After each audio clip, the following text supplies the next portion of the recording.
अगर मैं आपको कहूं कि एक साइंस का स्टूडेंट फिजिक्स, केमिस्ट्री और मैथ्स के साथ साथ पॉलिटिकल साइंस पढ़ सकता है, या फिर एक कॉमर्स का स्टूडेंट अकाउंट्स और बिजनेस स्टडीज के साथ साथ फिजिक्स पढ़ सकता है, या फिर एक ह्यूमैनिटीज का स्टूडेंट ज्योग्राफी और हिस्ट्री के साथ साथ केमिस्ट्री पढ़ सकता है, तो आपका क्या रिएक्शन होगा?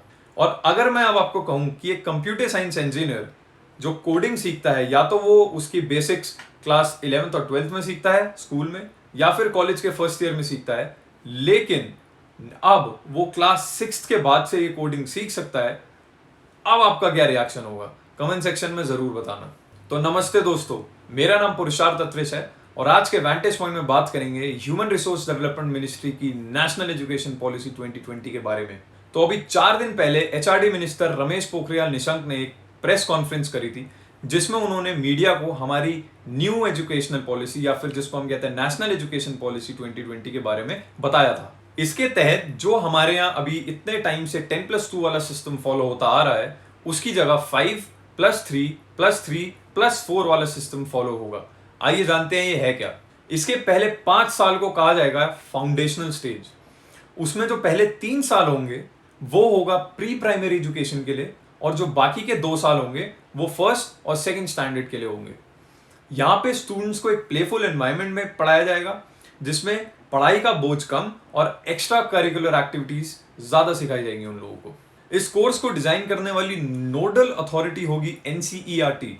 अब इसमें एक चीज जो मेरे को बहुत अच्छी लगी वो ये थी कि जैसे पहले के एजुकेशन सिस्टम में होता था कि मिड डे मील्स प्रोवाइड करवाई जाती थी, अब के एजुकेशन में मिड डे मील्स के साथ साथ ब्रेकफास्ट के प्रोविजंस भी हैं, जिससे स्टूडेंट्स का एनरोलमेंट रेशियो जो है स्कूल्स में वो बढ़े। अगले 3 सालों में स्टूडेंट्स को ह्यूमैनिटीज, साइंस और मैथमेटिक्स जैसे सब्जेक्ट्स अच्छी तरीके से पढ़ाए जाएंगे, ताकि उनका दिमाग जो है वो लॉजिकल रीजनिंग को समझे और रोट लर्निंग से हटे। नेक्स्ट 3 साल जो होंगे उन्हें कहा जाएगा मिडिल स्टेज। इसमें क्लास 6th से क्लास 8 तक के स्टूडेंट्स होंगे, और इसका कोर्स जहां तक है कि वो पुराने जैसा ही होगा, लेकिन अगर इसमें एजुकेशन मिनिस्ट्री की तरफ से कुछ भी नए चेंजेस आते हैं तो वो इसमें रिफ्लेक्ट जरूर होंगे। अगले 4 साल को कहा जाएगा फाइनल स्टेज। जैसे कि मैंने वीडियो के स्टार्टिंग में आपको बताया था कि अब डिफरेंट स्ट्रीम के स्टूडेंट्स डिफरेंट स्ट्रीम के सब्जेक्ट्स पढ़ सकते हैं। तो ये चीज बहुत इंटरेस्टिंग है, क्योंकि यार हम लोगों ने जो 90s की जनरेशन है स्पेशली, हम लोगों ने ये चीज कभी देखी नहीं है। तो अगर मैं आपको अपना एग्जाम्पल बताऊं तो मैं एक साइंस स्टूडेंट था। फिजिक्स, केमिस्ट्री, मैथ्स के साथ साथ मेरे को पॉलिटिकल साइंस और हिस्ट्री में भी इंटरेस्ट था। मेरा मन करता था वो पढ़ने का। और जो मेरा कजन था वो ह्यूमैनिटीज का स्टूडेंट था, तो मैं उससे पढ़ता था, कभी कभी पॉलिटिकल साइंस भी पढ़ता था और हिस्ट्री भी पढ़ता था। लेकिन पुराने टाइम पे, हमारे टाइम पे ये कंस्ट्रेंट्स होते थे कि हम अपनी स्ट्रीम के सब्जेक्ट्स ही पढ़ सकते हैं। लेकिन इस पॉलिसी के बाद अब एक साइंस का स्टूडेंट पॉलिटिकल साइंस और हिस्ट्री इजीली पढ़ सकता है, पर इसमें कुछ ग्रुप्स बनाए जाएंगे। एग्जाम्पल के तौर पे अगर मैं बताऊं आपको, तो एक साइंस का स्टूडेंट जो फिजिक्स, केमिस्ट्री और मैथ्स पढ़ रहा है, उसके पास ऑप्शंस होगा कि वो कौन से ग्रुप को चूज करे और कौन सा सब्जेक्ट पढ़े। फॉर एग्जाम्पल, ग्रुप ए में पॉलिटिकल साइंस है, ग्रुप बी में हिस्ट्री है, ग्रुप सी में ज्योग्राफी है। तो उसके पास ऑप्शन होगा कि पीसीएम के साथ साथ वो इन तीनों में से कौन सा ग्रुप ले, चाहे वो ग्रुप ए ले, चाहे वो ग्रुप बी ले, चाहे वो ग्रुप सी अपने लिए चूज करे। नेक्स्ट प्रोविजन जो एक काफी इंटरेस्टिंग प्रोविजन है वो ये है कि अब स्टूडेंट क्लास 5th तक अपनी रीजनल लैंग्वेज या फिर अपनी लोकल लैंग्वेज में पढ़ाई कर सकता है। पहले क्या होता था, हमें जो पढ़ाई पढ़ाया जाता था वो उसका जो मतलब मीडियम ऑफ इंस्ट्रक्शन होता था वो इंग्लिश होता था, कि हमें इंग्लिश में पढ़ाया जाता था सारी चीज़ें। लेकिन अब ऐसा नहीं है। अब अगर स्टूडेंट चाहता है कि वो हिंदी में पढ़े या फिर कोई और लैंग्वेज जैसे कि मराठी, गुजराती, तमिल, तेलुगु, इनमें से किसी भी लैंग्वेज में अगर वो पढ़ना चाहता है तो क्लास 5th तक वो अपनी रीजनल लैंग्वेज में पढ़ाई कर सकता है। इंग्लिश कंपलसरी नहीं होगी और वो एक सेपरेट सब्जेक्ट होगा। ऑब्वियसली उसको इंग्लिश पढ़ना पड़ेगा, लेकिन अगर वो चाहता है कि बाकी सब्जेक्ट्स उसको पढ़ाए जाएं हिंदी में या फिर गुजराती में, तमिल में, तेलुगु में, तो उसके पास ये ऑप्शन है। इसके साथ साथ संस्कृत को भी अब प्रमोट करा जाएगा स्कूल के लेवल पे। अब आता है मेरा फेवरेट टॉपिक। तो 90s के स्टूडेंट्स मुझे सच सच बताना और कमेंट सेक्शन में जरूर कमेंट करना, और एकदम ऑनेस्टली एक बात बताना कि कितनों ने क्लास 6th में जब वो थे कोडिंग वर्ड सुना था, और अगर सुना था तो एक्चुअली कोडिंग करी थी। देखो सच सच बताना एकदम। तो नई एजुकेशन पॉलिसी में ये है कि जो क्लास 6th ऑनवर्ड स्टूडेंट्स हैं उन लोगों को कोडिंग सिखाई जाएगी। मतलब कि जो डिफरेंट लैंग्वेजेस होती हैं, प्रोग्रामिंग लैंग्वेजेस, जैसे कि जावा, C++, पाइथन, जो हमने कभी सुनी भी नहीं थी जब हम क्लास 6 में थे, वो इन स्टूडेंट्स को अब पढ़ाई जाएंगी, सिखाई जाएंगी। उनके पास ऑप्शन होगा कि वो किसी रेप्यूटेड IT कंपनी में जाके इंटर्नशिप भी कर सकें। अब ये सिर्फ सॉफ्टवेयर स्टूडेंट्स या फिर सिर्फ टेक्निकल स्टूडेंट्स के लिए लिमिटेड नहीं है। अगर कोई ह्यूमैनिटीज आगे जाके पढ़ना चाहता है और उसको जर्नलिज्म में इंटरेस्ट है, बचपन से ही होता है ना, स्टूडेंट्स दिमाग लगा लेते हैं कि हमें आगे जाके क्या करना है, तो अगर किसी को जर्नलिज्म करना है तो वो किसी जर्नलिस्ट के पास या फिर किसी रेप्यूटेड न्यूज़पेपर के पास जाके भी इंटर्नशिप कर सकता है। क्लास 9th और क्लास 12th तक की जो पढ़ाई होगी अब, वो सेमेस्टर वाइज होगी। मतलब कि साल में 2 सेमेस्टर्स हुआ करेंगे और दोनों सेमेस्टर्स में एग्जाम्स हुआ करेंगे। ये एग्जाम ऑब्जेक्टिव प्लस डिस्क्रिप्टिव भी हो सकते हैं। मतलब कि पहले सेमेस्टर में आपको MCQs दे दिए और दूसरे सेमेस्टर में आपको जो ट्रेडिशनली आप एग्जाम लिखते हुए आ रहे हैं वैसे एग्जाम हो गए। इसमें स्टूडेंट्स को पूरे साल पढ़ाई करनी पड़ेगी। ऐसा नहीं है कि आप लास्ट के 1 महीने या फिर 2 महीने या फिर 15 दिन में एग्जाम टाइम में पढ़ाई कर ली, मार्क्स ले आए और पास हो गए। नहीं, अब स्टूडेंट्स को पूरे साल पढ़ाई करनी पड़ेगी। अब ऐसा क्यों है? ऐसा इसलिए है क्योंकि अब जो रिपोर्ट कार्ड्स बना करेंगी ना, वो सिर्फ आपके सब्जेक्ट वाइज मार्क्स नहीं होंगे उसमें काउंट। उसमें आपकी एक्स्ट्रा करिकुलर एक्टिविटीज में आप कितना एक्टिव हो, या फिर आपकी मेंटल एबिलिटीज कैसी हैं, या आपका डिसिप्लिन कैसा है, उन सब के मार्क्स भी होंगे। इसके साथ साथ जो रिपोर्ट कार्ड्स होंगी उनका 360 डिग्री असेसमेंट हुआ करेगा। मतलब कि अब ये प्रोविजंस हैं कि स्टूडेंट सेल्फ असेस करेगा खुद को, उसके मार्क्स अलग, टीचर्स जो हमें असेस करती हैं उसके मार्क्स अलग, और जो स्टूडेंट के क्लासमेट्स होंगे वो भी उसको असेस करेंगे और उसको मार्क्स देंगे, जिसके मार्क्स फाइनल रिपोर्ट कार्ड्स में ऐड हुआ करेंगे। बोर्ड एग्जाम्स अब इजी कर दिए गए हैं। रोट लर्निंग से फोकस हटा के अब स्टूडेंट्स का दिमाग लगाया जाएगा प्रैक्टिकल लर्निंग में। इसके लिए एक इंडिपेंडेंट और ऑटोनोमस बॉडी होगी जो इन सब की देखरेख करेगी। इसके साथ साथ स्टूडेंट्स के पास ऑप्शन होगा कि वो अपना एग्जाम कौन सी लैंग्वेज में लिखना चाहते हैं। फॉर एग्जाम्पल, अगर मैं अपना बोर्ड एग्जाम हिंदी में लिखना चाहता हूँ तो मेरे पास ये प्रोविजन है, मैं ऐसा कर सकता हूँ। अगर मैं अपना एग्जाम इंग्लिश में लिखना चाहता हूँ तो वो तो है ही अभी। अब आते हैं कॉलेजेस पर।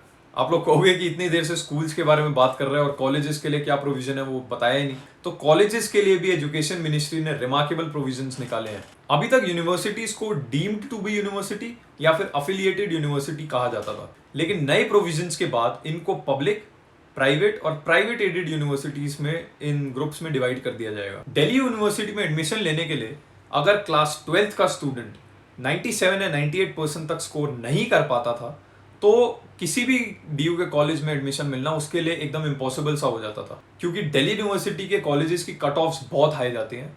हाँ, अगर उसका रिजर्वेशन है तो मार्क्स में थोड़ी कटौती होती है, लेकिन अब ऐसा नहीं है। अब एक कॉमन एडमिशन टेस्ट हुआ करेगा हर एक कॉलेज या हर एक यूनिवर्सिटी के लिए, जिसको अपीयर होके जिसमें स्टूडेंट किसी भी कॉलेज में एडमिशन ले सकता है। एग्जाम्पल के तौर पे अगर मैं आपको बताऊं तो अगर एक स्टूडेंट है जिसके क्लास 12th में कम मार्क्स आए हैं तो उसके पास ऑप्शन होगा कि वो कॉमन एडमिशन टेस्ट दे और अपने डिजायर्ड कॉलेज में एडमिशन ले ले। आपने ये सुना होगा और अपने आसपास देखा भी होगा जब आप कॉलेज में होंगे कि जो एक कॉलेज स्टूडेंट होता है वो बीच में भी अपनी पढ़ाई छोड़ देता है, मतलब कि मिडवे वो ड्रॉप आउट कर लेता है कॉलेज से। तो क्या उसको डिग्री मिलती थी उसके लिए? मान लो अगर एक स्टूडेंट है जिसने सेकेंड ईयर के बाद कॉलेज छोड़ दिया तो उसको 4 साल की जो इंजीनियरिंग की डिग्री है वो मिलेगी? नहीं।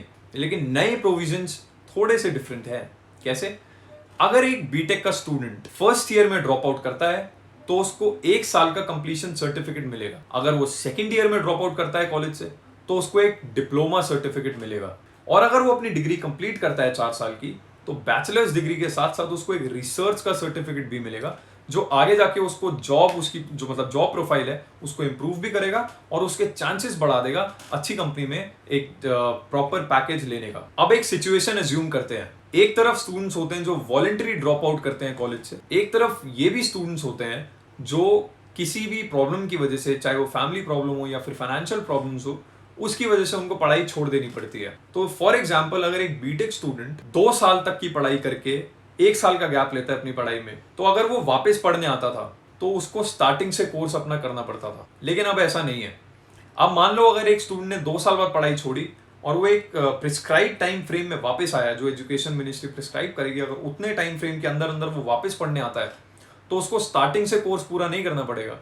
जहां से उसने पढ़ाई छोड़ी थी वो वहीं से कंटिन्यू कर सकता है। इसके लिए एक एकेडमिक क्रेडिट बैंक होगा जिसमें उसके स्टार्टिंग के 2 साल के क्रेडिट्स रख दिए जाएंगे और जब वो वापस पढ़ाई शुरू करेगा तो उन क्रेडिट्स को यूज करके वो अपनी आगे की पढ़ाई अपनी मतलब डिग्री कंप्लीट कर सकता है। इसके साथ साथ जो हमारे यहाँ आईआईटीज हैं, जो इंडियन इंस्टीट्यूट ऑफ टेक्नोलॉजीज के डिफरेंट डिफरेंट कैंपसेज हैं, चाहे वो बॉम्बे हो या फिर दिल्ली हो, तो इनमें से क्या होता था, सिर्फ इंजीनियर्स निकलते थे। मतलब कि स्पेसिफिकली ज्यादातर इसमें इंजीनियर्स निकलते थे और एक आईआईटीएन को एसोसिएट करा जाता था कि एक इंजीनियर है। लेकिन अब आईआईटीज में ह्यूमैनिटीज भी पढ़ाई जाएगी। तो आप ऐसा नहीं कह सकते आप कि वो आईआईटीएन है तो वो इंजीनियर ही होगा। नहीं, अगर वो आईआईटीएन है तो एक पॉलिटिकल साइंस का ग्रेजुएट भी हो सकता है। इसके साथ साथ आईआईटीज जैसे प्रोमिनेंट इंडियन यूनिवर्सिटीज जो है वो अपना कैंपस बाहर खोल सकती हैं, मतलब अब्रॉड कंट्रीज में खोल सकती हैं। इसके साथ साथ अब्रॉड के जो टॉप की यूनिवर्सिटीज और कॉलेजेस हैं वो अपना कैंपस इंडिया में सेटअप कर सकते हैं। तो ये प्रोविजन बहुत अच्छा है। Music, art and craft, dance अब से हर एक कॉलेज में होंगे। अब ये भी प्रोविजन आया है कि कोई भी प्राइवेट कॉलेज अपनी मर्जी से फीस चार्ज नहीं कर सकता।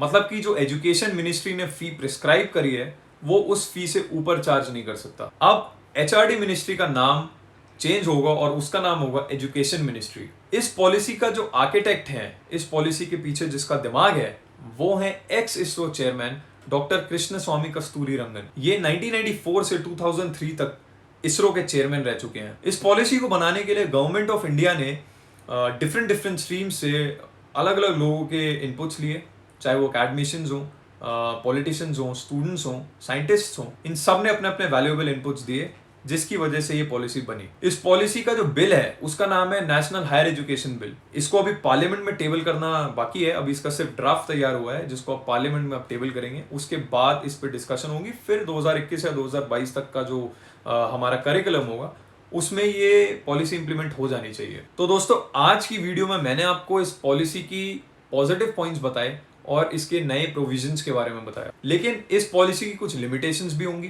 कुछ ड्रॉबैक्स भी होंगे। तो अगली वीडियो में मैं आपको इस पॉलिसी की लिमिटेशंस और ड्रॉबैक्स बताऊंगा और उनको कैसे हम इंप्रूव कर सकते हैं वो भी बताऊंगा। क्योंकि कोई भी नई पॉलिसी बिना स्क्रूटिनी के अगर हो पास तो वो थोड़ा ऑटोक्रेटिक हो जाता है और डेमोक्रेटिक प्रिंसिपल्स के अगेंस्ट जाती है वो चीज। तो अगर आपको मेरी वीडियो पसंद आई हो तो इसको लाइक करिएगा, शेयर करिएगा और सब्सक्राइब करिएगा मेरे चैनल को। बेल आइकन दबाए बिना बिल्कुल मत जाना ताकि अगली इसकी पार्ट की नोटिफिकेशन आपको सबसे पहले मिले। तो मिलते हैं अगली वीडियो में, तब तक के लिए जय हिंद, जय भारत।